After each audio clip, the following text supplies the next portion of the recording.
Good evening, I'm Jeff Koinange, and this is Jeff Koinange Live. Tonight, you know, if it's Wednesday, it's all about politics, and mostly the state of the nation. We want to take a pulse and see what's going on, what we're doing right, what we're doing wrong, and what we should do better. And who better to have on the bench than a man who knows a thing or two about politics. He's been an activist for the longest time, started off that way, and now he runs an outfit called Change Associates. It's a think tank. We want to think about where we're going forward. Also, dead ICC witnesses, people abusing the president openly. What's the state of the nation? His Twitter handle is @Ngunjiri Wambugu. Mine is @Koinange Jeff. You know who's on the bench tonight. Ngunjiri Wambugu himself. My brother, Jeff. good to see you, man. It's good to see you. Happy New Year, to you too. Yeah, I nearly beat you. You did. Yes, I did. You well? I'm well. Look, last couple of weeks have been incredible, and you know, we can talk about it in various dynamics, but first of all, your thoughts when you saw pictures of kids throwing up and crying because of tear gas in their faces. That was a disaster. It was a disaster in every sense of the word. I saw some people trying to spin it. Some things you can't spin. Yeah. You know, there's some things even as government, and I'm really happy that Kaiseri appreciated that there was no way he was going to spin that, and just go and say, we are sorry, and we'll fix this. And you know, Ngunjiri, you have to give, like you say, you have to give them a little credit, because let's say 10 years ago, even under Kibaki's government, that wasn't going to happen. No. They just pretend nothing happened. Correct. Just wait for you guys to forget, and then. Or you know, muchoke. That's what I'm saying. You just exhaust yourself. So there is some improvement. I mean, and maybe part of it is because we have a politician cabinet secretary. See, part of the problem with the Jubilee government is that it has very few politicians doing cabinet secretary. Kaiseri is a politician, so he understands that. Look, this thing will not go away. And it's going to go into history as something that happened, a bad thing that happened in my watch. So he goes and sorts it out. And when you pass by there, you see it's fixed. You know, NYS was on the job. They sent the boys. Oh, yeah. And the president was harsh, talking tough, telling people, no, this, you know, it's unfortunate it happened. Yeah. It's really, really unfortunate. There's a question nobody's asking. Go on. Who asked for the policeman? That, and again, Ngunjiri, and we've been asking this on social media all throughout, and people have been naming names, but who owns that land? Yes, we still don't know. That's the question I'm asking. Who asked for the policeman to protect his property from the school children? Nobody's telling us that. Nobody said who the owner, because that's the owner of the plot. Yeah. We were told they were going to, I mean, when the CS went and said he has 24 hours to remove, or she has 24 hours to remove the stones, we didn't see. I was hoping that whoever comes to take off the fence will be arrested. Yeah. But nobody showed up. So NYS removed the fence. So that's, anyway. Yeah. We still have a ways to go. No, we have a ways to go. We are making some progress. I mean, I really must give it to the government for recovering on that one. Within 24 hours, actually recovered quite considerably. Yeah, and you know, this one seemed unrecoverable, for lack of a better word. I mean, when you look at the pictures on the first day, the comparisons of apartheid in South Africa, it was terrible. BBC, CNN, everybody, Sky News was having us for breakfast. They're having us, a field day. Yeah. But it also says something about the space we're in, Ngunjiri, the space we're allowed to make this noise in, doesn't it? Yes, it does. But then also how small the world has become. Some people got that information from international players before it actually happened here. And I guess that's also the problem. That's a challenge that the Jubilee government sometimes doesn't seem to understand. You cannot hide things anymore. You might stop the media here from covering it. The international media is going to cover it. It's going to go on internet. It's going to come back here. So I think people just need to be a lot more careful with governing than they were before. Yeah. Do you think from this example now we'll start seeing a domino effect of all the grabbed land that we see around town? And there's so much grabbed land, isn't there? Okay, sorry, I don't think so. This is a one-off. I just think this is a one-off. Somebody made a mistake. They got caught. You see, one of the things that hasn't happened, we haven't been told that whoever had title, whether it was fake or legit, for as long as we don't know who it is, I mean, they can wait for 10 years. And then we'll forget. Boniface will be old.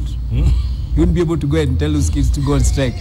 And then they're going to show up and they're going to put a fence and they're just going to manage it a bit better, and that land would go. So I think it was a one-off. I think for as long as you have not been told who owns that land, we haven't really solved the problem. We just postponed it. Yeah. So and again, Kenyans, and I guess human nature, we're so myopic, or we forget so fast. We moved on to the next thing. In fact, we're almost moving on to the next thing right now. Yes, we have. In fact, some guys were spinning it and saying it was that tear gas was going to blind us from the data that was being released by Bensouda. And so there's always something new coming up. Yeah. Kenya has a 3-day news on a really big issue. Correct. By the 4th day, you're on to the next story. Yeah, you moved on. Yeah. Speaking of Bensouda and her report, what do you think of it? I think it is just mischievous. I think it's actually as a complete injustice. Basically, what ICC is telling whoever is taken to them is that it doesn't matter whether you win or lose, we'll still fix you. Once we set our eyes on you, once we put you in this situation, even if you come and defend yourself and win, we will still massacre you in the court of public opinion. You think it's sour grapes? I think it is. I think she's trying to, primarily the office of the prosecutor has been trying to recover ground. I mean, they sold us, I don't know, they sold us a lemon. Yes. And here we are, actually they sold us an orange, they gave us a lemon. So here we are, they've been left with a skunk on their hands. And they're trying to throw it at everyone. So the first thing you do is because what they've actually done is picked accusations that were made and then just thrown them out into the public space. And what they're telling everybody is, since we're the ones who are saying them, you must believe them. They're not allowing, now the defense has absolutely no opportunity to go and defend themselves unless you want to go to the press. And they've also done something very, very cheeky. They've put the president, Uhuru Kenyatta, I prefer calling him Uhuru Kenyatta on the ICC issue because that one is not president. They've put Uhuru Kenyatta in a very difficult position. Either he sues them. Now, if he sues them, he'll put them on their defense. And now it will be up to him to prove that he's innocent. So what they've done is turned it around. They were told to prove their accusations. They failed. So they've gone to the public, hoping that he's going to sue them, and then it will be up to him to prove that he's innocent. So they're almost baiting him. Is that what you're saying? Yes. In my opinion, what they're trying to do is bait him. They know they lost prosecuting the case. They think they can win defending it. And what they want to do is just try and paka him a tope as much as they can. And then based on that, he gets upset, sues them. Then now they have to say, but then you come and prove to us that it's not true. And they're back in court on the same case, and now they can spin it around. That's too much thinking for them. I don't think they think that much, but yeah, but it makes sense though, and someone is calling someone else's bluff here. Yes. Right? Yes. We'll see who's the first to blink, sort of. Yes, I want to see who's the first to blink. But I think they've caused themselves substantial damage because what they have actually done is discredited the court. This court has gone around telling everybody that they're about the legal process. They just focus about, I always remember Ocampo saying, I only follow the evidence. Even here. Correct. I only follow the evidence. So now we have a situation where the evidence didn't lead anywhere. But then you still sent it out, you still threw it out there at people. So it's murky, it's messy, it's wrong. It's, for example, Jeff, if somebody went and accused you of something, and then you defend yourself, and you actually manage to defend yourself to the point where the case doesn't proceed, then that same person is allowed, given carte blanche, to go and publicize the information that he has been trying to say in court and was unable to say. Remember, Bensouda herself said the evidence she has is not enough. Correct. It's not the court who stopped her. She stopped herself. But then she still believes that this evidence should be given to the world. It is mischievous. And then they also played a game. She made sure she's not the one who gave out the evidence. So this is one, again, where you see the prosecution playing games with the victim's lawyer. So it's a victim's lawyer who went and asked for that information to be made public. The prosecutor did not refuse. So she can always say, I'm not the one who released it. I was ordered by the court to release it. Wow. It's terrible. Terrible. I wonder if it would happen if it was Milosevic or some other... Or Tony Blair. Correct. For that matter. He wouldn't be there. No. So sad. It's really sad. Did you see the Americans complaining about ICC and Israel? Oh, and Israelis, absolutely. And the argument they used is ridiculous. They said it is counterproductive to the pursuit of peace. So here we are. We have Israel and Palestinians basically killing each other every day. And we've got issues happening every day. Where you'd assume that ICC could actually have a full-time job. And they're being told they can't go there because it's going to stop the pursuit of peace. I don't know what peace they're talking about in the middle of that environment. And then we've got Kenya, where people have actually stopped fighting and reconciled and moved on. And we have been told that case must proceed. It is double standards in the most major double standards. Yes. Huh? And then that's why, African presidents were saying, you know what, we don't need this thing. Yes. We don't need it. Yes. Though Museveni is in a bit of a fix because he said all that and then he sent one of his guys to the Hague. So you see, what do you do? What to do? What to do? But they have a point. And I think we just have to accept that ICC is an African court. Why would they refuse to go to Israel? Why would America stop them from going to Israel? Let them go and find no crimes. Don't say that it's counterproductive. Because they know they're guilty. Yeah. We should use that argument with Ruto's case. There you go. And are we allowed to use that argument with Ruto's case? It's actually counterproductive for peace. Can you imagine what would happen if Ruto got jailed after Uhuru has been let free? Boss. That's a really good question. And I want to talk about that very shortly. First of all, before we talk about those scenarios, Yebe, the witness, Mishak Yebe, turns up dead, is in the morgue. His wife can't even identify him because he's beyond recognition. A few days later, they claim it's not Yebe. It's messy. That's a very messy situation. Yeah. I would want to believe what we have been told, that it's not him. But then you see, we have a situation where the family claims him. Then we are told it's somebody else who nobody knew was dead.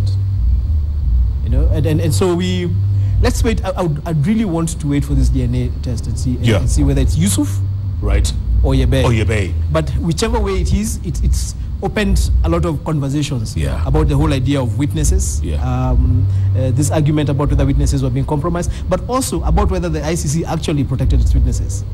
Because they kept telling us that our witnesses are safe. And he was supposed to be under witness protection. Yes. So we have the prosecution saying he was one of their people, then they let him go. Then we have the defense saying he was one of their people, and the guy's dead, or supposedly dead. Right. But also we don't know he's dead because we're now being told that's not him. So if he shows up somewhere, it's going to be messy. But that was my next point. If Yebe rocks up in, Rome or The Hague... If he shows up as a defense witness, then the prosecution is in a problem. If he shows up as a prosecution witness, then the defense is in a problem. That's messy, man. Yeah. It's the kind of thing I'm sure they're waiting. They would all prefer for status quo to remain and assume that was him. But okay, so what you had said before, down the line, what if Ruto is found guilty? That's a tough one. We're not going to be. It's not a nice place to be. No. I think, in my opinion, that the fact we have, because ICC is dealing with specific situations. Now we had the Naivasha situation, which was actually Kikuyu, Luo, Luya. That one stopped. Yeah. Then we have the Eldoret situations, which are Kikuyu, Kalenjin. And now we have a situation where the Kikuyu and the Kalenjin got into a political marriage. They actually agreed to bury the hatchets. As long as these two are together. Yes. So we have a situation where the marriage has basically been consummated, for lack of another word. We have the deputy president and the president. Their cases start, one case stops.